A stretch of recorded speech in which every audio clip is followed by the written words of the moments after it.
താരപ്പകിട്ടിലേക്ക് സ്വാഗതം. മഹേഷിൻ്റെ പ്രതികാരം, കട്ടപ്പനയിലെ ഋതിക് റോഷൻ എന്നീ സിനിമകളിൽ ശ്രദ്ധേയമായ വേഷം ചെയ്ത ലിജോ മോളാണ് ഇന്ന് താരപ്പകിട്ടിൽ നമ്മളോടൊപ്പം. ലിജോ മോൾ, welcome to the show. Thank U.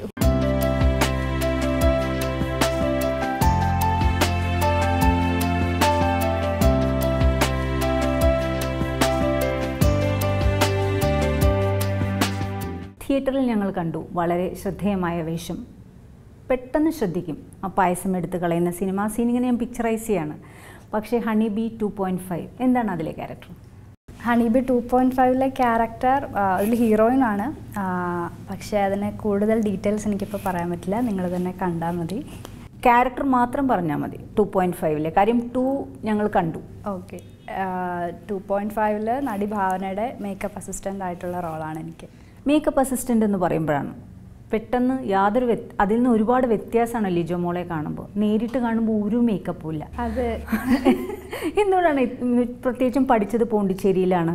നമ്മുടെ ആ ഏജിൽ ആവശ്യപ്പെടുന്ന ഒരു മേക്കപ്പ് പോലും ചെയ്യാതെ, പൊട്ട് തൊടാറില്ല, വളയിടുന്നില്ല, എനിക്ക് മോതിരിടുന്നത് ഇഷ്ടമല്ല, ചേച്ചി എന്ന് പറഞ്ഞ ഒരു ലിസ്റ്റാണ് എനിക്ക് തന്നത്.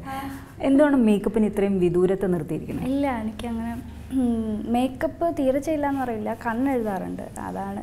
കണ്ണെഴുതാൻ ഇഷ്ടമാണ്. വേറെ ഓർണമെൻറ്റ്സിനോടൊന്നും താല്പര്യമില്ല, പിന്നെ മേക്കപ്പിനോടും താല്പര്യമില്ല, അത്രയേ ഉള്ളൂ. പോണ്ടിച്ചേരി കൾച്ചർ എങ്ങനെ മെമ്മറൈസ് ചെയ്യുന്നു? എനിക്ക് ഒരു സെൻട്രൽ യൂണിവേഴ്സിറ്റിയിൽ പഠിക്കണം എന്നുള്ള ആഗ്രഹത്തിലാണ് ഞാൻ പോണ്ടിച്ചേരിയിൽ പോയത്.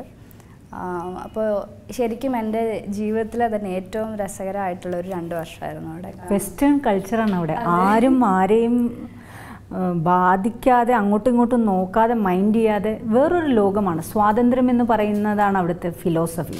അത് ഇപ്പോൾ പോണ്ടിച്ചേരി മാത്രമല്ല, ഇപ്പോൾ പോണ്ടിച്ചേരി യൂണിവേഴ്സിറ്റി, എൻ്റെ യൂണിവേഴ്സിറ്റിയും എല്ലാ ഫ്രീഡവും ഉണ്ട് ഞങ്ങൾക്കപ്പോൾ. നല്ല എന്താ പറയുക, പഠിക്കണം എന്നുള്ളവർക്ക് പഠിക്കാം, ഉഴപ്പണം എന്നുള്ളവർക്ക് അത്രയും നന്നായിട്ട് ഉഴപ്പാൻ പറ്റുന്ന ഒരു അറ്റ്മോസ്ഫിയർ ആയിരുന്നു അവിടെ.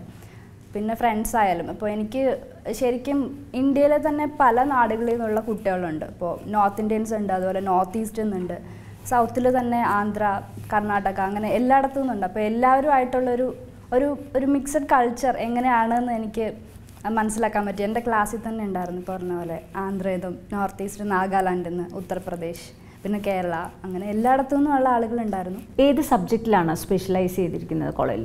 ഞാൻ ലൈബ്രറി ആൻഡ് ഇൻഫർമേഷൻ സയൻസിലാണ് PG ചെയ്തത്. എനിക്കത് കേട്ടപ്പോൾ ഒരുപാട് സന്തോഷം തോന്നി. കാര്യം ഈ ഒരു പ്രത്യേക വിഷയത്തിൽ 2 വർഷത്തെ പഠനം എന്ന് പറയുന്നത് നമ്മൾ ആ സബ്ജക്റ്റിലുള്ള ഡെപ്ത് ഒരുപാട് കൂട്ടും. നമ്മൾ സാധാരണ കേൾക്കുന്നത് ഇതിൽ 3 months അല്ലെങ്കിൽ 6 months ഉള്ള ഒരു ഡ്യൂറേഷനാണ്. അപ്പോൾ ഇതിനു വേണ്ടി വരുന്ന ആൾക്കാരോട് കുറച്ചുകൂടെ കാര്യമായി സംസാരിക്കാനും ഒക്കെ ഉള്ളൊരു ഉണ്ടാവും. കാരണം ഇപ്പോൾ ഏതെങ്കിലും ഒരു റീഡർ വന്നിട്ട് ഒരു ബുക്കിനെ പറ്റി അല്ലെങ്കിൽ എന്തെങ്കിലും ഡൗട്ട്സ് ചോദിച്ചാൽ അത് ക്ലാരിഫൈ ചെയ്യാൻ നമുക്ക് അറിഞ്ഞിരിക്കണം. അതിപ്പോൾ നമുക്ക് ഇൻട്രസ്റ്റ് ഉള്ള ഒരു സബ്ജക്റ്റ് ആയിരിക്കണം എന്നില്ല. ഇപ്പോൾ ജേർണലിസ്റ്റുകളെ പോലെ എല്ലാത്തിനെയും പറ്റി നമുക്ക് കുറച്ചെങ്കിലും അറിവുണ്ടായിരിക്കണം എന്ന് പറയുന്നത് ലൈബ്രറി. നമ്മൾ എത്രയൊക്കെ ഇൻ്റർനെറ്റിൻ്റെ അതിപ്രസരം എന്ന് പറഞ്ഞാലും സമഗ്രമായ വായനയൊക്കെ ഇന്നും ഇവിടെ നിലനിൽക്കുന്നുണ്ട്. അതുപോലെ തന്നെ റെഫറൻസിന് വേണ്ടി വരുമ്പോൾ അവർ ചോദിക്കുന്നൊരു കാര്യം നമുക്ക് പറഞ്ഞു കൊടുക്കുക എന്ന് പറയുന്നത് ഇസ് എ ഗ്രേറ്റ് തിങ് അല്ലേ? അതെ. പിന്നെ ഇപ്പോൾ ആണെങ്കിലും ഒരുപാട് പോസിബിലിറ്റീസ് ഉണ്ട്. ഇപ്പോൾ മെഡിക്കൽ കോളേജസിലാണെങ്കിൽ റെക്കോർഡ്സ് കീപ്പ് ചെയ്യാൻ, അതുപോലെ എഞ്ചിനീയറിംഗ് കോളേജ്, എല്ലാ തരത്തിലുള്ള ഇൻസ്റ്റിറ്റ്യൂഷൻസിലും ഉണ്ടാവും. അതുപോലെ എന്താ പറയുക, വലിയ വലിയ കമ്പനീസ്, ഇപ്പോൾ ടാറ്റയുടെ അല്ലെങ്കിൽ TCS, അങ്ങനത്തെ എല്ലാ കമ്പനീസിലും ഇപ്പോൾ ലൈബ്രറീസ് ഉണ്ട്. അപ്പോൾ ഇപ്പോൾ അതിന് ഇൻഫർമേഷൻ സയൻറ്റിസ്റ്റ് എന്ന് പറഞ്ഞിട്ട് പോസ്റ്റ് വരെ ഉണ്ട്. ഇപ്പോൾ സബ്ജക്റ്റിനെ കുറിച്ച് അനർഘ നിർഗളമായിട്ട് ഇങ്ങനെ ഒഴുകി. എനിക്ക് കോളേജ് വിശേഷമാണ് എനിക്ക് കേൾക്കേണ്ടത്. എൻ്റെ ക്യാമ്പസ് എത്രത്തോളം എൻജോയ് ചെയ്തു? ഒരുപാട്. കാരണം ഞാൻ ഡിഗ്രി ചെയ്ത കോളേജ് കുറ്റം പറയല്ല, എന്നാലും കുറച്ച് ബുദ്ധിമുട്ടായിരുന്നു ഞങ്ങൾക്ക് അവിടെ. ഒരു സ്കൂൾ പോലെയായിരുന്നു, ചെറിയ സ്കൂളിനേക്കാൾ. കാരണം ഭഗവാനെ, ഡിഗ്രിക്കൊക്കെ അങ്ങനെയെന്ന് പറഞ്ഞാൽ കാര്യം ക്യാമ്പസിലെന്ന് പറഞ്ഞാൽ സർഗാത്മകത വരുന്നത് തന്നെ സ്വാതന്ത്ര്യത്തിലൂടെ. ഞങ്ങൾക്ക് പുറത്തു പോകാൻ അനുവാദമില്ല, അങ്ങനെ കുറച്ച് അധികം റെസ്ട്രിക്ഷൻസ് ഉണ്ടായിരുന്നു. ഇപ്പോൾ കുറച്ച് കഷ്ടപ്പെട്ടു. ഇപ്പോൾ വീട്ടിൽ വരാൻ മൊബൈൽ യൂസ് ചെയ്യാൻ പറ്റില്ല. അപ്പോൾ വീട്ടിലേക്ക് വരുന്ന വഴിക്കൊന്ന് വിളിച്ച് പറയാൻ പോലും ഒക്കെ കഷ്ടപ്പെട്ടിട്ടുണ്ട്. അപ്പോൾ ഞാൻ പോണ്ടിച്ചേരിയിൽ ചെന്നപ്പോൾ ശരിക്കും ഞങ്ങൾക്ക് ഹോസ്റ്റലിൽ പോലും ഒരു റെസ്ട്രിക്ഷനും ഒന്നിനും ഉണ്ടായിരുന്നില്ല. ഇപ്പോൾ ഇത്ര മണിക്ക് കയറണം, അതൊക്കെ ചിലർ അത് വേറെ പല രീതിയിൽ മിസ്യൂസ് ചെയ്യും. പക്ഷേ അല്ലാത്തവർക്ക് മിസ്യൂസ് ചെയ്യുന്നതിന് എനിക്ക് തോന്നുന്നു ക്യാമ്പസ് വേണം എന്നില്ല. ഞാനൊക്കെ ഒരു കലാലയ രാഷ്ട്രീയമായാലും സർഗാത്മകതയായാലും സ്വാതന്ത്ര്യമായാലും സബ്ജക്റ്റിലുള്ള ഡിബേറ്റായാലും കോളേജ് ലൈഫ് ഇസ് ശരിക്കും പറയാൻ വാക്കില്ല. ജീവിതത്തിൽ അത് കിട്ടിയില്ലെങ്കിൽ നമുക്ക് എങ്ങനെ എൻജോയ് ചെയ്യും? ഇന്നും റിട്രീവ് ചെയ്യുന്നത് അതാണ്. റിട്രീവ് ചെയ്യണമെന്ന് ആലോചിക്കുന്നതാണ്. ഒരു എവർഗ്രീൻ മെമ്മറിയാണ്. ഇപ്പോൾ കോളേജ് വിശേഷം പറഞ്ഞില്ല, ബാക്കി വിശേഷം പറയാൻ ഇപ്പം ഞാൻ പറഞ്ഞതുപോലെ എനിക്ക് എനിക്ക് കിട്ടിയ ഏറ്റവും വലിയ പ്ലസ് പോയിന്റ് എന്ന് പറയുന്നത് അവിടെ പല കൾച്ചർ ഉള്ള ആളുകളായിട്ട് എനിക്ക് പല സംസ്ഥാനത്ത് അപ്പോൾ എല്ലാവരെയും പല നാടുകളിൽ നിന്നുള്ള പലരുടെയും കൾച്ചർ എന്താണെന്ന് എനിക്ക് നന്നായി അറിയാൻ പറ്റി. അതുപോലെ തന്നെ പിന്നെ ഒരു കാര്യം, ലാംഗ്വേജ് ഒരുപാട് ഇമ്പ്രൂവ് ചെയ്യാൻ പറ്റി. കാരണം നമുക്കവിടെ തമിഴ് മലയാളം അങ്ങനെ ഒന്നും സംസാരിക്കാൻ പറ്റില്ല, റീജിയണൽ ലാംഗ്വേജസ് ഒന്നും പറ്റില്ല. അപ്പോൾ എല്ലാവർക്കും മനസ്സിലാകാൻ വേണ്ടിയിട്ട് ഇംഗ്ലീഷ് ആയിരിക്കും മാത്രം. അതുപോലെ ഇപ്പോൾ ടീച്ചേഴ്സ് ആണെങ്കിലും അതിപ്പോൾ പല നാടുകളിൽ നിന്നുള്ള ടീച്ചേഴ്സ് ഉണ്ട്. അപ്പോൾ അവരുടെ എക്സ്പീരിയൻസ് പലരുടേതും പല രീതിയിലുള്ള എക്സ്പീരിയൻസസ് ആയിരിക്കും. അപ്പോൾ അങ്ങനെ അറിയാൻ പറ്റി. അതൊക്കെയാണ് ശരിക്കും. പിന്നെ അതുപോലെ എൻ്റെ ക്യാമ്പസ് എന്ന് പറഞ്ഞാൽ 800 ഏക്കർ ഉണ്ട്. അപ്പോൾ അത് തന്നെ എക്സ്പ്ലോർ ചെയ്യാൻ ഒരുപാടുണ്ട്. ബങ്ക് ചെയ്യാനൊക്കെ പറ്റുമായിരുന്നു? ബങ്ക് ചെയ്യാൻ പറ്റും, പക്ഷെ ഞങ്ങൾ അങ്ങനെ അധികം ബങ്ക് ചെയ്തിട്ടില്ല. കാരണം ഞങ്ങൾ നമ്പേഴ്സ് കുറവാണ്. ഞങ്ങൾ ആകെ 20, ഒരു ബാച്ചിൽ മാക്സിമം ഒരു 25 ആളുകളെ എടുക്കുള്ളൂ. എൻ്റെ ബാച്ചിൻ്റെ എൻ്റെ കോഴ്സിൻ്റെ പ്രത്യേകത. അപ്പോൾ ഞങ്ങൾ ബങ്ക് ചെയ്തിട്ടുണ്ടെങ്കിൽ പെട്ടെന്ന് പിടിക്കാൻ പറ്റും. അതിലിപ്പോൾ ഫിസിക്സോ കെമിസ്ട്രി ഒക്കെ ആണെങ്കിൽ അവരൊരു 80 ഒക്കെ ഉണ്ടാവും, 90 ഒക്കെ ഉണ്ടാവും നമ്പേഴ്സ്. സോ അവർ ബങ്ക് ചെയ്താലും ചില അധ്യാപകർ നെറ്റിച്ചുളിക്കും ഈ ചോദ്യം കേൾക്കുമ്പോൾ. കോളേജിൽ പോകുന്നതേ ബങ്ക് ചെയ്യാനാണോ, ജോലി കിട്ടിയിട്ട് വേണം? അങ്ങനെയല്ല. ചില ടീച്ചേഴ്സ് കുറ്റം പറയല്ല, അടച്ചാക്ഷേപിക്കില്ല, ഗൈഡ് മാത്രം ഫോളോ ചെയ്യുന്ന ഒരു കാലമുണ്ട്. അങ്ങനത്തെ ആൾക്കാർ ഗൈഡും കൊണ്ട് വരുമ്പോൾ ടീച്ചറുടെ മുമ്പിൽ കൂടെ ഇറങ്ങിപ്പോയ അവസ്ഥകളൊക്കെ എൻ്റെ ജീവിതത്തിലുണ്ടായിട്ടുണ്ട്. ഞങ്ങൾ അങ്ങനെ വർക്കൗട്ട്സ് ഒന്നും നടത്തിയിട്ടില്ല. അപ്പോൾ ഞാൻ പറഞ്ഞല്ലോ, ഞങ്ങൾ വളരെ കുറച്ച് പേരുള്ളൂ. പിന്നെ ചിലപ്പോൾ ചിലരൊക്കെ ക്ലാസ്സിൽ കിടന്നുറങ്ങും, ടീച്ചേഴ്സിന് മുമ്പിൽ വെച്ച് തന്നെ കിടന്നുറങ്ങും. അങ്ങനത്തെ പരിപാടികളൊക്കെ ഉണ്ടായിരുന്നു. പിന്നെ അവർ കണ്ടാലും കുഴപ്പമില്ല. പിന്നെ കുറേ എന്താ പറയുക യങ് ആയിട്ടുള്ള ടീച്ചേഴ്സ് ഉണ്ട്. അപ്പോൾ അവരൊന്നും മൈൻഡ് ചെയ്യില്ല. ഇപ്പോൾ നമുക്ക് അവർ തന്നെ പറയും, ഞങ്ങൾ അറ്റൻഡൻസ് എടുത്തു, ഓക്കെ ഇനി നിങ്ങൾക്ക് വേണമെങ്കിൽ പോവാം, നിങ്ങൾക്ക് താല്പര്യം ഇല്ലെങ്കിൽ ക്ലാസ്സിലിരിക്കേണ്ട, പോയിക്കോ, അറ്റൻഡൻസ് ഞാൻ തരാം. അങ്ങനെയൊക്കെ ടീച്ചേഴ്സ് ഉണ്ടായിരുന്നു. വേറെ ഞങ്ങൾക്ക് അവിടെ പോലീസ് കുറേ തവണ പിടിച്ചിട്ടുണ്ട് ഞങ്ങളെ. കാരണം ഞങ്ങൾ സ്ഥിരം, ഞങ്ങളൊരു 3 പേരുണ്ട് ഹോസ്റ്റലേഴ്സ്. ഞങ്ങൾ ക്ലാസ്മേറ്റ്സും ആണ്. അതുപോലെ ഹോസ്റ്റലിൽ എന്ത് പറഞ്ഞാണ് പോലീസ്? ഞങ്ങൾ ട്രിപ്പിൾസ് അല്ല, അങ്ങനത്തെ പരിപാടി ഒന്നും പോണ്ടിച്ചേരി ഇല്ല. അത് അക്കാര്യത്തിൽ ഒരുപാട് ഫ്രീഡം ഉണ്ട് അവിടെ. അപ്പോൾ അവിടെ സദാചാരം പൂത്തുലയുന്നില്ല? ഇല്ല, തീരെ ഇല്ല. അപ്പോൾ അങ്ങനെ ഇപ്പോൾ പോലീസ് പിടിച്ചാലും അവിടെ യൂണിവേഴ്സിറ്റി സ്റ്റുഡൻസ് ആണെന്ന് പറയുമ്പോൾ. പോലീസ് പിടിച്ചത് എന്തിനായിരുന്നു? അതാ ഞാൻ പറഞ്ഞു, ഇപ്പോൾ ട്രിപ്പിൾസ് പോകും, ഞങ്ങൾ സ്ഥിരം ട്രിപ്പിൾസ് പോകും. അപ്പം യൂണിവേഴ്സിറ്റിക്ക് അകത്താണ് പോവുക. പിന്നെ എന്തെങ്കിലും ആവശ്യത്തിന് പുറത്ത് പോകുമ്പോൾ പോലീസ് കാണും, പിടിക്കുക. അപ്പോൾ ഞങ്ങളെ വാൺ ചെയ്ത് വിടും. ഓക്കെ യൂണിവേഴ്സിറ്റി സ്റ്റുഡൻസ് ആണെന്ന് പറഞ്ഞാൽ കുഴപ്പമില്ല, പൊയ്ക്കോളാൻ പറയും. പക്ഷെ അങ്ങനെ ഒരു 3 തവണയെങ്കിലും പിടിച്ചിട്ടുണ്ടാവും. ആദ്യമായിട്ട് പോലീസ് പിടിച്ചപ്പോൾ പേടിയായോ? ആദ്യം പിന്നെ അതൊരു ശീലമായെങ്കിലും. അതെ, ആദ്യം പിടിച്ചപ്പോൾ പേടിയായി. കാരണം ഞാൻ എൻ്റെ ഫ്രണ്ട്സ് സ്റ്റെഫി, പിച്ചാനോ, അങ്ങനെ ഞങ്ങൾ 3 പേരായിരുന്നു. അപ്പോൾ ഓടിക്കണ ആൾക്ക് ലൈസൻസ് ഇല്ല. അതാണ് ഏറ്റവും രസകരമായ കാര്യം. കാരണം അവൾ ലൈസൻസ് എടുത്തിട്ടില്ല, പക്ഷെ കേരളത്തിൽ നിന്ന് സ്കൂട്ടി കൊണ്ടുവന്നു. അങ്ങനെയാണ് അവിടെ ഓടിച്ചിട്ടുണ്ടെന്ന്. അപ്പോൾ ഞങ്ങൾ ട്രിപ്പിൾസ് വരുന്നുണ്ട്, പോലീസ് കൈ കാണിച്ചു. ഉടനെ കുറച്ച് മുമ്പിൽ ഞങ്ങൾ നിർത്തുന്നിട്ട് ഞങ്ങൾ 2 പേരും പതിയെ ഇറങ്ങി ഞങ്ങൾ റോഡ് ക്രോസ് ചെയ്ത് അപ്പുറത്തൂടെ ഞങ്ങൾ നടക്കാൻ നോക്കി. അപ്പോൾ അവർ തിരിച്ച് ഞങ്ങളെ വിളിച്ചു, എവിടേക്ക് വാന്ന് പറഞ്ഞ് വിളിച്ചു. എന്നിട്ട് പിന്നെ കുറേ ചോദിച്ചു. അപ്പോൾ ഞങ്ങൾ പറഞ്ഞു നടുവിൽ ഇപ്പം പിച്ചാനോയ്ക്ക് മാത്രം ലൈസൻസ് ഉണ്ട്. അപ്പോൾ അവളല്ല ഓടിച്ചു. അപ്പോൾ അവൾക്ക് സുഖമില്ലാതെ ഞങ്ങൾ ഹോസ്പിറ്റലിൽ കൊണ്ടുപോയതാ. അപ്പോൾ അവൾക്ക് ഓടിക്കാൻ പറ്റാഞ്ഞിട്ട് സന്ദർഭോചിതമായ രക്ഷപ്പെട്ടു. പിന്നെ കുഴപ്പമില്ല. മിക്സപ്പ് ചെയ്ത കൾച്ചർ എന്ന് പറഞ്ഞപ്പോൾ പെട്ടെന്ന് എനിക്ക് ഓർമ്മ വരുന്നത് അങ്കമാലി ഡയറീസ് എന്ന സിനിമയാണ്. നമ്മൾ ഒരുപാട് സഞ്ചരിച്ചിട്ടുണ്ട് അതുവഴിയെങ്കിലും നമ്മൾ പറയാത്ത കാണാത്ത ഒരു സംസ്കാരം അവിടെ ഉണ്ടായിരുന്നു. അതുപോലെയാണ് പീരുമേട്ടിൽ. ഇടുക്കിയിൽ എന്തൊക്കെയാണ് ഞങ്ങൾ കാണാത്ത സംസ്കാരമുള്ളത്? ഇടുക്കിയിൽ കാണാത്ത ആഹാരങ്ങളുടെ ഭക്ഷണമൊക്കെ ഡിഫറെൻ്റ് ആയിരിക്കും ഓരോരുത്തരും. നമ്മൾ കണ്ടതും കേട്ടതും ഒന്നും ആയിരിക്കില്ല അവിടെ ചെല്ലുമ്പോൾ. ഇല്ല, കോട്ടയവുമായിട്ട് ഒരുപാട് ഇപ്പോൾ സംസാര ശൈലിയിലാണെങ്കിലും ഭക്ഷണമാണെങ്കിലും ഏകദേശമൊക്കെ ഒരുപോലെ. പിന്നെ എനിക്ക് തോന്നുന്നു എന്ത് പറഞ്ഞാലും പറയും. എനിക്കറിയില്ല, പക്ഷെ ഇപ്പോൾ എൻ്റെത് എനിക്ക് തോന്നുന്നു കട്ടപ്പനയിലെ ഋതിക് റോഷനിൽ ശരിക്കും കൊതുവിനെ പിടിക്കണ പോലെ ആയിരുന്നു വിഷ്ണു പറഞ്ഞ എന്ത് ചോദിച്ചാലും. പക്ഷെ അത് തൊടുപുഴ സ്ലാങ്ങും കൂടിയാണ്. അപ്പോൾ ഷൂട്ട് ചെയ്തത് തൊടുപുഴയിലാണ്. അപ്പോൾ ഏറ്റവും അവിടുത്തെ ഒരു സ്പെഷ്യലൈസ്ഡ് ആയിട്ടുള്ള ഫുഡ് എന്താണ്? കപ്പ ബിരിയാണി. എനിക്ക് തോന്നുന്നു വയനാട് മാത്രമേ കേരളത്തിൽ ഇത് കഴിഞ്ഞാൽ പിന്നെ കപ്പ ബിരിയാണി. വയനാട്ടിലുണ്ട്. കാരണം അതെന്താ ഹൈ റേഞ്ചിന്റെ ഒരു പ്രത്യേകതയാണ്. അവരുടെ ഒരു പ്രധാനപ്പെട്ട ഭക്ഷണമാണ് പണ്ടും അതെ, ഇപ്പോഴും. ഇപ്പോൾ പക്ഷെ കുറച്ചുകൂടെ എനിക്ക് തോന്നുന്നു ആളുകൾക്കിടയിലേക്ക് വന്നു. ഇപ്പോൾ തട്ടുകടയിലും വഴിയിൽ വെക്കണം അങ്ങനത്തെ ഒരുപാട് കടകളിലൊക്കെ ആണെങ്കിൽ ഇപ്പോൾ കപ്പ ബിരിയാണിയൊക്കെ കിട്ടും. എങ്ങനെയാണ് സിനിമയിലേക്ക് എത്തിയത്? ഞാൻ PG ചെയ്യണ സമയത്ത് ഫസ്റ്റ് ഇയറിലായിരിക്കുമ്പോഴാണ് ഈ മഹേഷിൻ്റെ പ്രതികാരത്തിൻ്റെ കാസ്റ്റിംഗ് കോൾ കണ്ടു. അപ്പോൾ എൻ്റെ ഒരു ഫ്രണ്ട് സജസ്റ്റ് ചെയ്തിട്ട് ഞാൻ ഫോട്ടോ അയച്ചു. അപ്പോൾ ആദ്യത്തെ 1-2 ദിവസമൊക്കെ വലിയ പ്രതീക്ഷയൊക്കെ ആയിരുന്നു അവർ റിപ്ലൈ ചെയ്യും. പിന്നെ റിപ്ലൈ ഒന്നും കണ്ടില്ല. പിന്നെ ഞാൻ മെയിൽ നോക്കുന്ന പരിപാടിയാണ് നിർത്തി. എനിക്ക് തോന്നുന്നു ഒരു മാസത്തോളം കഴിഞ്ഞിട്ടാണ് അവരുടെ റിപ്ലൈ വരുന്നത്. പക്ഷെ അപ്പോൾ ഞാൻ മെയിൽ ചെക്ക് ചെയ്തില്ല. അപ്പോൾ എന്നെ വിളിച്ചു.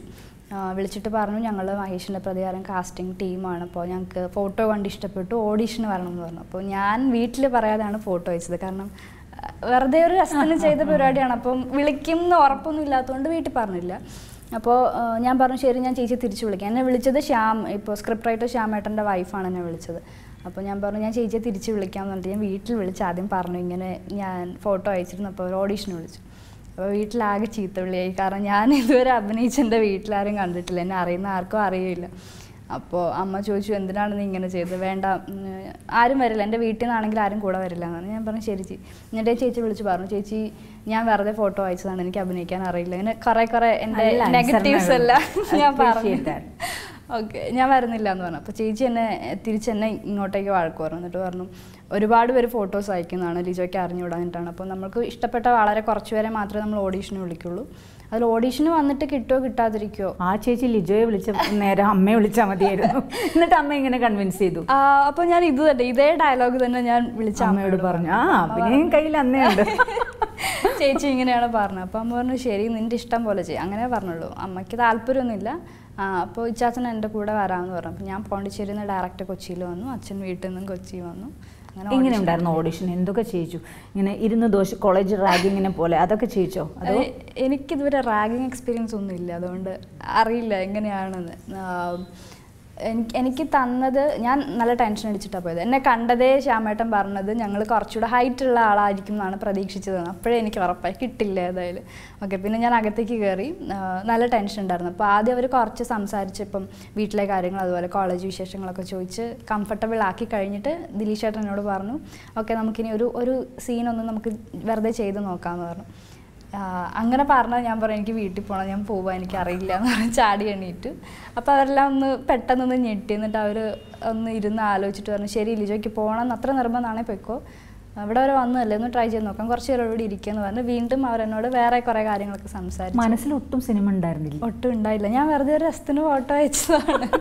ഞാൻ അതിനു മുമ്പ് അഭിനയിച്ചിട്ടും ഇല്ല. എനിക്കങ്ങനെ എന്താ പറയുക എനിക്കൊരു മുൻ പരിചയം ഒന്നുമില്ല. ഇനിയിപ്പം കോളേജിലോ സ്കൂളിലോ ഈ ആക്ടിങ് റിലേറ്റഡ് ഒന്നും ഞാൻ ചെയ്തിട്ടില്ല. അപ്പോൾ അത് ഞാൻ അവരോട് പറഞ്ഞു. അപ്പോൾ പിന്നെ എനിക്ക് പതിയെ ഒരു സീൻ തന്നത് ഇപ്പോൾ ആ ഫിലിമിലുള്ള ഒരു സീൻ തന്നെയാണ്. അച്ഛൻ്റെ കടയിലേക്ക് ജോലിക്ക് ഒരാൾ വരും. അപ്പോൾ അച്ഛൻ കുളിക്കുകയാണ്, അയാളെ വീട്ടിലേക്ക് കയറ്റിയിരുത്തി സംസാരിക്കുക. ഒരു വഷളനാണെന്ന് അറിഞ്ഞുകൊണ്ട് സംസാരിക്കാൻ പറഞ്ഞു? രണ്ടും പറഞ്ഞു. അയാളുടെ ടേസ്റ്റും നമ്മളുടെ ടേസ്റ്റും ഏകദേശം ഒന്നാന്ന് മനസ്സിലായി കഴിഞ്ഞിട്ട് നമ്മൾ അയാളോട് എങ്ങനെ റെസ്പോണ്ട് ചെയ്യും. ആക്ച്വലി അങ്ങനെയായിരുന്നു റെസ്പോണ്ട് ചെയ്ത്. എന്നെ കൊണ്ട് രണ്ടും ചെയ്യിച്ചു. പക്ഷെ ഞാനത് ഞങ്ങൾ കണ്ടില്ലല്ലോ. അത് വേണ്ട, അത് ഞാൻ ചെയ്യില്ല. അത് ഞാൻ എങ്ങനെ ചെയ്തെന്ന് എനിക്ക് ദൈവത്തിന് മാത്രമേ അറിയുള്ളൂ. അത് രണ്ട് രീതിയിൽ ചെയ്യിച്ചു. അത് കഴിഞ്ഞിട്ട് പിന്നെ ചെറിയ ചെറിയ സീൻസ്, പിന്നെ സംസാരം അങ്ങനെയൊക്കെ ആയി. പിന്നെ ഏറ്റവും ലാസ്റ്റ് ചെയ്യിച്ചത് ഞാൻ റീസെൻ്റായിട്ട് കണ്ടൊരു മൂവി എൻ്റെ ഒരു ബെസ്റ്റ് ഫ്രണ്ടിന് പറഞ്ഞു കൊടുക്കുന്നത് ചെയ്തോളാൻ പറഞ്ഞു. ഓക്കെ അത് നമുക്ക് വേണ്ട, ബട്ട് ആ ഡയലോഗ് ഞങ്ങൾ ഒരിക്കലും മറക്കില്ല. അയ്യോ എന്നെ കൊണ്ട് ഡയലോഗ്സ് പറയിക്കരുത്. വളരെ കുഞ്ഞു ഡയലോഗ് അല്ലേ ഇത്? ഓലമടലോ അത് മയിൽപ്പീലിയാ. എൻ്റെ അമ്മ ഞാൻ തോറ്റു. എന്നോട് ഇതുവരെ വർത്താനം പറഞ്ഞ ഒരാളില്ല. എന്തുട്ടത്? You are a perfect artist. നമ്മളൊരു കാസ്റ്റിംഗ് കോൾ കണ്ട് ഫോട്ടോ അയച്ച്, പണ്ടൊക്കെ എന്ന് പറഞ്ഞാൽ സിനിമ വിദൂരത്താണ്, നമ്മൾ ആഗ്രഹിച്ചാൽ ഒരിക്കലും സിനിമയിൽ എത്തിപ്പെടാൻ പറ്റില്ല. ഒന്നുമില്ലെങ്കിൽ ഗോഡ് ഫാദേഴ്സ് വേണം, ഇല്ലെങ്കിൽ സിനിമയെ നമ്മൾ അറിയണം, ഇൻ കെയർ ഓഫ് വേണം, റെഫറൻസ് വേണം, യു നോ ദറ്റ് പ്രൊസീജിയേഴ്സ് എന്ന് പറയുന്നത് വളരെ വളരെ വളരെ വലിയൊരു കടമ്പയാണ്. പക്ഷേ ഇന്ന് അവിടെ പോകുന്നു, വീട്ടുകാരെ വീണ്ടും കൺവിൻസ് ചെയ്യുന്നു, എന്നിട്ട് അവിടെ പോയി വീണ്ടും ഓഡീഷന് നിൽക്കാൻ പോലുള്ള ക്ഷമയില്ല. എന്നാൽ ഞാൻ പോട്ടെ ചേച്ചിയും ചോദിക്കുന്നു, വേണ്ട നിൽക്കുമെന്ന് പറഞ്ഞു. ഇങ്ങനെയൊക്കെ പറഞ്ഞ് വന്നു. അപ്പോൾ ഒരു ടെൻഷനുണ്ടോ? ഈശ്വര ഞാൻ ഇത്രയും വലിയൊരു വേൾഡ് ഇൻഡസ്ട്രിയിലോട്ടാണ് ഇറങ്ങുന്നത്, ഇത്രയും വലിയൊരു ഫീൽഡിലോട്ടാണ്, അങ്ങനെ ഒരു ടെൻഷൻ ഉണ്ടായിരുന്നു അപ്പോഴേക്കും? എനിക്ക് ഇപ്പോൾ ഓഡീഷൻ കഴിഞ്ഞിട്ടാണെങ്കിലും അവരെന്നെ വിളിച്ചിട്ട് ഓക്കെ ലിജോയ്ക്ക് ഞങ്ങളൊരു ക്യാരക്ടർ വെച്ചിട്ടുണ്ട്, എന്തായാലും ലിജോ ചെയ്യണം എന്ന് പറഞ്ഞപ്പോഴും ഞാനൊരു ഫിലിം ചെയ്യുകയാണ് എന്നുള്ള ഒരു എക്സൈറ്റ്മെൻറ്റോ അങ്ങനത്തെ ഒന്നും എനിക്ക് ഉണ്ടായിട്ടില്ല. അതിപ്പോഴും എനിക്ക് തോന്നുന്നില്ല ഞാൻ ഫിലിം ഇൻഡസ്ട്രിയിൽ വർക്ക് ചെയ്യുന്നുണ്ട് എന്നൊരു ഫീൽ എനിക്ക് ഇപ്പോഴും ഇല്ല. കാരണം ഞാൻ നാട്ടിൽ ചെന്നാലാണെങ്കിലും അല്ലെങ്കിൽ വീട്ടിലാണെങ്കിലും ഞാൻ മുമ്പ് എങ്ങനെയായിരുന്നു അതുപോലെ തന്നെയാണ്. ആൾക്കാരൊക്കെ തിരിച്ചറിയാൻ തുടങ്ങിയോ? ആൾക്കാർ എനിക്ക് തോന്നുന്നു കൊച്ചിയിൽ വന്നാലാണ് കൂടുതൽ ആളുകൾ തിരിച്ചറിയുക. എൻ്റെ നാട്ടിൽ ഇപ്പോഴും ഞാൻ പഴയ പോലെ തന്നെ. ആ കാര്യം പറഞ്ഞപ്പോഴാണ് എനിക്ക് ഓർമ്മ. എനിക്ക് ഒരുപാട് അഭിമാനം തോന്നി, സന്തോഷം തോന്നി. 2 സിനിമ കഴിഞ്ഞു. സാധാരണ നമ്മൾ സിനിമയിൽ വരുമ്പോൾ ഒരു ഐറ്റം എടുത്ത് പിന്നെ ആകുമ്പോൾ നമ്മൾ ഓടി ബുക്ക് ചെയ്യും. ഇതൊന്നും കുറ്റമല്ല, സാഹചര്യങ്ങൾക്കനുസരിച്ച് നമ്മുടെ ലൈഫ് സ്റ്റൈൽ അപ്പിയും നമ്മളും ചെയ്യും. പക്ഷേ 3 സിനിമ കഴിഞ്ഞിട്ടും ഇപ്പോഴും സ്കൂട്ടർ പഠിക്കുകയാണ് സ്വന്തം നാട്ടിൽ. ഒന്ന് വീഴുകയും ചെയ്തു, 3 പ്രാവശ്യം വീണു അല്ലേ? Okay, good. ആ ഒരു മനസ്സ്, ആ നാട്ടുകാരുടെ ഒരു സപ്പോർട്ട്, നാട്ടിൻപുറത്തിൻ്റെ നന്മ എന്ന് പറയുന്നത് അതാണ്. എങ്ങനെ എൻജോയ് ചെയ്യുന്നത് അത്? അല്ല, എനിക്ക് ഒരുപാട് ഇഷ്ടമാണ് 2 വീലർ ഓടിക്കണമെന്ന് എനിക്ക് ആഗ്രഹം ഉണ്ടായിരുന്നു. അപ്പോൾ ഇപ്പോഴാണ് അതിന് സമയം കിട്ടിയത് സത്യം പറഞ്ഞാൽ പഠിക്കാൻ. ഇപ്പോഴാണ് അങ്ങനെ ഒന്ന് വീട്ടിൽ നിൽക്കുന്ന കുറച്ച് ദിവസം. അപ്പോൾ അവിടെ അടുത്ത് തന്നെ ഒരു സാറുണ്ട്. അപ്പോൾ ഞാൻ സാറിനോട് പോയി. അപ്പോൾ അവിടെ ഇപ്പം എൻ്റെ ക്ലാസ്സിലാണെങ്കിലും അവിടെ സാറിൻ്റെ ബാക്കി സ്റ്റുഡൻസ് ആണെങ്കിലും ആരും അങ്ങനെ ഞാൻ ഒരു സിനിമാ നടിയാണെന്നുള്ള രീതിയിൽ ഞാൻ പറഞ്ഞില്ല. എൻ്റെ നാട്ടിലും ആരും എന്നെ അങ്ങനെ ട്രീറ്റ് ചെയ്തിട്ടില്ല. ഉറപ്പാണ്. അപ്പോൾ അവരുടെ ചോദ്യങ്ങളും പച്ചയായ ചോദ്യങ്ങളായിരിക്കും. ഈ കൊച്ചി നീ ഇപ്പോൾ സിനിമയിലൊക്കെ ഉണ്ടോ, ഇങ്ങനെയൊന്നും ആരും ചോദിക്കില്ലേ? അങ്ങനെ ചോദ്യങ്ങൾ കുറവാണ്. ഇപ്പം ഞാനായിട്ട് ആരോടും പറഞ്ഞിട്ടില്ല. അപ്പം ഞാൻ പറയാം, എന്നെ തിരിച്ചറിയുന്നവരും കുറവാണ്. ഇപ്പോൾ എവിടെയാണ് വീട്, ഇപ്പം പല സ്ഥലത്തു നിന്നുള്ളവരൊന്നും പഠിക്കും. അപ്പോൾ ഞാൻ പറയാം പീരുമേടാണ്, അത്ര അങ്ങനെയൊക്കെ ഉള്ളൂ. പിന്നെ ഇപ്പോൾ സാറ് കുറച്ച് പേരോടൊക്കെ പറഞ്ഞിട്ടുണ്ട് ഞാൻ ഇന്ന പോലെ ഇന്ന സിനിമകളിൽ അഭിനയിച്ചിട്ടുണ്ട്. അപ്പോൾ അവരൊന്നും ചോദിക്കും മോളാണോ ആ സിനിമയിലുണ്ടെന്ന് പറഞ്ഞ്. നേരിൽ കാണുമ്പോൾ മനസ്സിലാവില്ല. ഞാൻ പറഞ്ഞു ആ ശരി. പിന്നെ അവർ സിനിമയിലെ റെമ്യൂണറേഷനൊക്കെ എങ്ങനെയാണ്, അങ്ങനത്തെ കുറേ കാര്യങ്ങളൊക്കെയാണ് ചോദിക്കുക. അതല്ലാതെ ഇപ്പോൾ ഇന്ന അത് നിഷ്കളങ്കമായ ചോദ്യമാണ്. ആദ്യമായിട്ട് അത് ചോദിക്കണമെങ്കിൽ തീർച്ചയായിട്ടും അങ്ങനെ ഉള്ള ചോദ്യങ്ങൾ. എന്നാലും പിന്നെ അയ്യോ സിനിമാ നടിയുടെ കൂടെ അങ്ങനത്തെ ഒരു ഫീലും ആരും എന്താ പറയുക, അവർക്ക് ആർക്കും അങ്ങനെ എന്തെങ്കിലും തോന്നിയിട്ടുണ്ടെന്ന് എനിക്ക് തോന്നുന്നില്ല. ഒരു സാധാരണ ബാക്കിയുള്ളവരെ പോലെ തന്നെയുള്ളൂ. ഹെയർ പിൻ കർവ് അല്ലേ അവിടെ? അതെ. അപ്പം ഈ കുട്ടിക്കാലത്ത് ആ ഒരു ട്രാവലിംഗ് എക്സ്പീരിയൻസ് ഒക്കെ അത് ശീലമായി. എന്നാലും എനിക്ക് ഫ്രണ്ട്സൊക്കെ വരുമ്പോൾ എങ്ങനെയാണ്? ഫ്രണ്ട്സൊക്കെ വൊമിറ്റ് ചെയ്യും, എല്ലാവരും വൊമിറ്റ് ചെയ്യാറുണ്ട്. ഒരുപാട് പേര്. ഇപ്പോൾ ഞാൻ പോണ്ടിച്ചേരിയിൽ നിന്ന് കൊണ്ടുവന്നപ്പോഴാണെങ്കിലും കൊച്ചിയിലായിരിക്കും ഒരുപാട് പേര് വൊമിറ്റ് ചെയ്യും. പക്ഷെ എനിക്ക് ഇവിടെ വരുമ്പോഴാണ് ശരിക്കും എൻജോയ് ചെയ്യാൻ പറ്റുന്നത്. കാരണം ഇല്ല, ഇപ്പോൾ കാണാൻ സ്ഥലങ്ങളാണെങ്കിലും ഒരുപാട് മരങ്ങൾ, മലകൾ, മഞ്ഞ് അങ്ങനെയൊക്കെ വരുമ്പോൾ എനിക്ക് എൻ്റെ നാടിനോട് ഒരു പ്രത്യേക ഇഷ്ടമുണ്ട്. അപ്പോൾ ഞാൻ എൻജോയ് ചെയ്യുകയാണ് ഏറ്റവും കൂടുതൽ ഞാൻ എൻജോയ് ചെയ്യുന്നത് എൻ്റെ നാട്ടിലേക്കുള്ള യാത്രകൾ തന്നെയാണ്. അവിടുത്തെ സുഹൃത്തുക്കൾ? അവിടെ സുഹൃത്തുക്കൾ എനിക്ക് കുറവാണ്. കാരണം ഞാൻ പഠിച്ച സ്കൂളാണെങ്കിലും ബോർഡിംഗ് സ്കൂളാണ്. എൻ്റെ നാട്ടിൽ തന്നെയുള്ള സ്കൂളൊക്കെയാണ്. പക്ഷേ ചുരുക്കം പറഞ്ഞാൽ പീരുമേട്ടിലോട്ടൊന്ന് എത്തി നോക്കിയുള്ളൂ. പഠിച്ചത് പീരുമേട്ടിൽ സ്കൂൾ, ഓൺലി സ്കൂളിംഗ്, അത് ബോർഡിങ്ങിൽ. അത് കഴിഞ്ഞ് ഗ്രാജുവേഷൻ കൊച്ചിയിൽ, PG പോണ്ടിച്ചേരി. അല്ല, ഞാൻ വീട്ടിൽ നിന്ന് പോയവരെ തന്നെയാണ് ഇപ്പോൾ സ്കൂളിൽ. പക്ഷേ എൻ്റെ കൂടെ ഉള്ള കുട്ടികൾ കൂടുതലും പേര് ഇപ്പോൾ തിരുവനന്തപുരം അല്ലെ കൊല്ലം, കോട്ടയം അങ്ങനെയുള്ള സ്ഥലത്തു നിന്ന്. കാരണം ക്ലൈമറ്റ് നല്ലതായതുകൊണ്ട് ഒരു ഊട്ടി ഫീൽ എന്നൊക്കെ പറഞ്ഞിട്ട് പാരൻസ് അവരെ അവിടെ കൊണ്ടുവന്ന് വിട്ട് അങ്ങനെ അവർ കൂടുതൽ പേരും ബോർഡിങ്ങിൽ നിന്ന് പഠിച്ചവരാണ് എൻ്റെ ക്ലാസ്മേറ്റ്സ്. അപ്പോൾ എൻ്റെ നാട്ടിൽ എനിക്ക് സുഹൃത്തുക്കൾ എന്ന് പറയാൻ വളരെ കുറച്ച് പേരേ ഉള്ളൂ. ഇപ്പോൾ എന്നെ പോലെ 1-2 പേരൊക്കെ മാത്രമേ അവിടെ ഉള്ളവർ ആ സ്കൂളിൽ പഠിച്ചു. എത്രത്തോളം ആക്റ്റീവാണ് സോഷ്യൽ മീഡിയയിൽ? ഞാൻ തീരെ ആക്റ്റീവ് അല്ല എന്ന് പറയാം. അങ്ങനെയാണെങ്കിൽ നമുക്ക് തോന്നുന്നു നമ്മൾ പലതും ഇപ്പോൾ തന്നെ ഒത്തിരി പോസിറ്റീവ് സൈഡും ഉണ്ട്, നെഗറ്റീവ് സൈഡും ഉണ്ട്. എന്നാലും ചില കാര്യങ്ങളിൽ നിന്ന് നമ്മൾ അകന്നു പോകും, ചിലതൊന്നും നമ്മൾ അപ്ഡേറ്റഡ് ആവില്ലേ, അങ്ങനെയൊക്കെ തോന്നും. ചില കാര്യങ്ങളൊക്കെ അറിയാതെ പോകാറുണ്ട്. ഇപ്പോൾ അല്ലെങ്കിൽ ഇപ്പോൾ എന്താ പറയുക, ന്യൂസ് പേപ്പേഴ്സിലൊക്കെ കാണുന്ന വലിയ വലിയ വാർത്തകൾ അല്ലെങ്കിൽ ഊതിപ്പെരിപ്പിച്ച വാർത്തകൾ അങ്ങനെ മാത്രമേ അറിയുള്ളൂ ന്യൂസ് പേപ്പേഴ്സ് വഴി. അതല്ലാതെ എന്തെങ്കിലും ചെറിയ വാർത്തകളൊക്കെ ചിലപ്പോൾ അറിയാതെ പോകും. നല്ല കാര്യങ്ങളായാലും അല്ലെങ്കിൽ എന്തെങ്കിലും ബാക്കി മെയിൻ സ്ട്രീം മീഡിയ മറച്ചു വെച്ച് എന്തെങ്കിലും ആണെങ്കിലും അറിയാതെ പോകാറുണ്ട്. പക്ഷേ എനിക്കെന്തോ ബോറിംഗ് ആയിട്ടാണ് ഫേസ്ബുക്കൊക്കെ തോന്നിയിട്ടുള്ളത്. സോ ഞാൻ എൻ്റെ അക്കൗണ്ട് ഡീആക്ടിവേറ്റ് ചെയ്തതാണ്. താല്പര്യമില്ല എനിക്ക് യൂസ് ചെയ്തിട്ട് ഡീആക്ടിവേറ്റ് ചെയ്തു. എനിക്ക് താല്പര്യമില്ല. എനിക്ക് ആ കട്ടപ്പനയിലെ ഋതിക് റോഷനിൽ ആ പായസം എടുത്തു കളയുന്നതും കർച്ചീഫ് തുന്നി വെച്ചതും ഓരോ ഡേയ്സ് മെമ്മറൈസ് ചെയ്യുന്നതും ഒരു ശരിക്കും നാട്ടിൻപുറത്തുകാരി കുട്ടിയുടെ ഒരു ക്രഷ്, ഒരു ഒരു ഒരു എന്താ പറയണ്ട, വളരെ അമച്ചുറായിട്ടുള്ള ഒരു തുറന്ന ഒരു പ്രണയം, ഇങ്ങനെയൊക്കെ എനിക്ക് ഫീൽ ചെയ്തു. ലൈഫിൽ ഫസ്റ്റ് ക്രഷ് എന്ന് പറയുന്നത് എപ്പോഴാണ്? അയ്യോ, ലൈഫിൽ ഫസ്റ്റ് ക്രഷ് സ്കൂളിൽ പഠിക്കുന്ന ടൈമിൽ തന്നെ. ഇടുക്കി എന്താണല്ലോ ഉണ്ടാവും, ഇല്ലെങ്കിൽ തീർച്ചയായിട്ടും പറയാ. ഏത് സ്റ്റാൻഡേർഡിൽ പഠിക്കുമ്പോഴാണ്? 9th. ഗുഡ്. പോണ്ടിച്ചേരി പോയി, അത് മിക്സഡ് കോളേജായിരുന്നു. എത്രത്തോളം ഈ youth festival, college day, cultural day ഇതൊക്കെ എൻജോയ് ചെയ്യാൻ പറ്റി? ഇതിലൊന്നും ഞാൻ പാർട്ടിസിപ്പേറ്റ് ചെയ്തിട്ടില്ല, കാണാൻ മാത്രമേ പോയിട്ടുള്ളൂ. ബട്ട് അതാണ് ഏറ്റവും നല്ലൊരു, അതും ഒരു വലിയ കാര്യമായ കാര്യം. ക്രിയേറ്റീവായ ഓഡിയൻസ് ആണ് എപ്പോഴും നമുക്ക്, പ്രത്യേകിച്ചും കോളേജിൽ ഈ കൾച്ചറൽ ഡേക്ക് കൂടുതൽ എൻജോയ് ചെയ്യുന്നത്? നമുക്ക് ഇഷ്ടമില്ലാത്തവർ വരുമ്പോൾ കൂവാം, ഇഷ്ടമുള്ളവർ വരുമ്പോൾ കൈയടിക്കാം, ഗ്രൂപ്പിസം, കോളേജിലെ ആ ഒരു ചെറിയ പൊളിറ്റിക്സ്, ഇതൊന്നും പുറത്തെടുക്കാൻ പറ്റുന്നതല്ല. അവിടെ എന്താ പറയുക, ഇപ്പോൾ പല ഡിപ്പാർട്ട്മെൻറ്റ്സിൻ്റെ തന്നെ പല ഫങ്ഷൻസ് ഉണ്ടാവും. പ്രത്യേകിച്ച് MBA-ക്കാരാണ്, അവർ എപ്പോഴും ഫങ്ഷൻസ് വയ്ക്കും, അപ്പോഴും നമ്മളെ ഇൻവൈറ്റ് ചെയ്യും, അങ്ങനെ പോകാറുണ്ട്. അപ്പോൾ ഇടയ്ക്ക് ക്ലാസ്സൊക്കെ ബങ്ക് ചെയ്ത് 9th തോന്നിയ ക്രഷ് പൂട്ടി വെച്ച് പിന്നെ തുറന്നില്ലേ? ഇല്ല, പിന്നെ തുറന്നിട്ടില്ല. പേടിയാണ് വീട്ടുകാരെ ചെറിയ രീതിയിൽ. സോ ഇല്ല. എത്രത്തോളം ഇപ്പോഴത്തെ യൂത്തിൻ്റെ ഫ്രീഡം എൻജോയ് ചെയ്യുന്നു? യൂത്തിൻ്റെ ഒരു കൃത്രിമ ഓക്സിജൻ എന്ന് നമ്മൾ പറയുന്ന ഒരു ഇൻ്റർനെറ്റ് യൂസേജ്, അതുപോലെ തന്നെ അവരുടെ ഒരു ലൈഫ്, അവരുടെ ഒരു ഫ്രീഡം, ഒറ്റയ്ക്ക് പോകാനുള്ള ഒരു, പുറത്താണ് പഠിക്കുന്നത്, നമ്മൾ ചെയ്താലും ചെയ്തില്ലെങ്കിലും പേരൻസ് അറിയില്ല, പക്ഷേ എവിടെയോ നമ്മൾ പേരൻസിനോടൊരു കമ്മിറ്റ്മെൻ്റ് ഉണ്ട്. നമ്മൾ ഒരു തെറ്റ് ചെയ്യുമ്പോൾ നമ്മുടെ ഫേസിന് മുമ്പേ അവരുടെ ഫേസാണ് നമുക്ക് കാണുന്നത്. അപ്പം എത്രത്തോളം അത്തരം കാര്യങ്ങൾ ചിന്തിക്കുന്നുണ്ട്? എനിക്ക് ഇപ്പോൾ എൻ്റെ ലൈഫിൽ എന്തുണ്ടെങ്കിലും ഞാൻ പറയും. ഇപ്പോൾ ഈവൻ എനിക്ക് എന്ത് ഫീൽ ചെയ്താലും, ഇപ്പോൾ എന്തെങ്കിലും ചെയ്യണം തോന്നിയാലും ഞാൻ വീട്ടിൽ ആദ്യം പറയും. അപ്പോൾ പറഞ്ഞ് അവരുടെ റെസ്പോൺസ് എങ്ങനെയാണെന്ന് നോക്കിയിട്ട് മാത്രമേ ഞാൻ ചെയ്യുള്ളൂ. പിന്നെ അങ്ങനെ ഇപ്പോൾ അഡ്വഞ്ചറസ് ആയിട്ടുള്ള ഒരു സംഭവം ജീവിതത്തിൽ ചെയ്തിട്ടില്ല. സിനിമ 3 3-ൽ നിന്നും വീണ്ടും ശാന്തത്തിൻ്റെ മൂവി ചെയ്യുന്നു, അങ്ങനെ പോകുന്നു. എന്നാണ് അടുത്ത സിനിമയുടെ തുടക്കം? ഏപ്രിലിൽ തുടങ്ങും അടുത്ത സിനിമ. കഥ പറയും മുമ്പേ ഡയറക്ടർ പേടിപ്പിച്ചു വെച്ചിരിക്കുകയാണ്, ഒന്നും പറയരുത്, പറയാൻ പാടില്ല. നെക്സ്റ്റ് മന്ത് തുടങ്ങും. എനിക്ക് അത്ര മാത്രമേ പറയാൻ അനുവാദമുള്ളൂ. നേരത്തെ പറഞ്ഞു സോഷ്യൽ മീഡിയയിൽ നിന്നും നമ്മൾ കുറച്ച് അകന്നാണ്, അല്ലെങ്കിൽ ഇപ്പം എനിക്കത് ബോറടിക്കുന്നു എന്ന്. പക്ഷെ എന്തൊക്കെ പറഞ്ഞാലും ഫാഷൻ ട്രെൻഡ് എന്നൊക്കെ പറഞ്ഞാൽ നമ്മളെ അപ്ഡേറ്റ് ചെയ്യണം, നമുക്കറിയില്ലല്ലോ ഇല്ലെങ്കിൽ. അപ്പോൾ അതിന് വേണ്ടിയുള്ള സോഴ്സ് എന്താണ്? മാഗസിൻ വായിക്കുമോ, അതോ ഗൂഗിൾ ചെയ്യുമോ, അതോ ആരെങ്കിലും ഫോളോ ചെയ്യുമോ? What's your fashion icon? അങ്ങനെ ചോദിച്ചാൽ കുറച്ച് കഷ്ടമാണ്. കാരണം ഞാൻ അങ്ങനെ ഫാഷൻ അപ്ഡേറ്റ് ചെയ്യുന്നത് കുറവാണ്. ഞാൻ അങ്ങനെ എന്താ പറയുക, ഫാഷൻ നോക്കി നടക്കില്ല. ഇപ്പോൾ എൻ്റെ സ്റ്റൈൽ എന്താണോ എനിക്കതാണ് എൻ്റെ ഫാഷൻ, അത്രയേ ഉള്ളൂ. ഏറ്റവും കൂടുതൽ കംഫർട്ട് ഏത് വേഷത്തിലാണ്? എനിക്ക് തോന്നുന്നു കാഷ്വൽ വെയർ എല്ലാം. പ്രത്യേകിച്ച് ഇപ്പോൾ ട്രാവൽ ചെയ്യുമ്പോഴൊക്കെ ജീൻസ് ടോപ്പ് അങ്ങനെ എന്തെങ്കിലും ആയിരിക്കും. അങ്ങനെ ചുരിദാറാണെങ്കിൽ ഷോൾ ഒരു വഴിക്ക്, ടോപ്പ് ഒരു വഴിക്ക്, അങ്ങനെ പറന്നുകൊണ്ടിരിക്കും. അതുകൊണ്ട് ഞാൻ കൂടുതലും ട്രാവൽ ചെയ്യായിരിക്കും. ഇപ്പോൾ പഠിക്കുന്ന സമയമായാലും വർക്ക് ചെയ്യുമ്പോഴൊക്കെ വീട്ടിൽ നിന്നിട്ടില്ല. സോ പുറത്തു പോകാനൊക്കെ കൂടുതൽ ജീൻസ് ടോപ്പ് അങ്ങനത്തെ വേഷങ്ങളാണ്.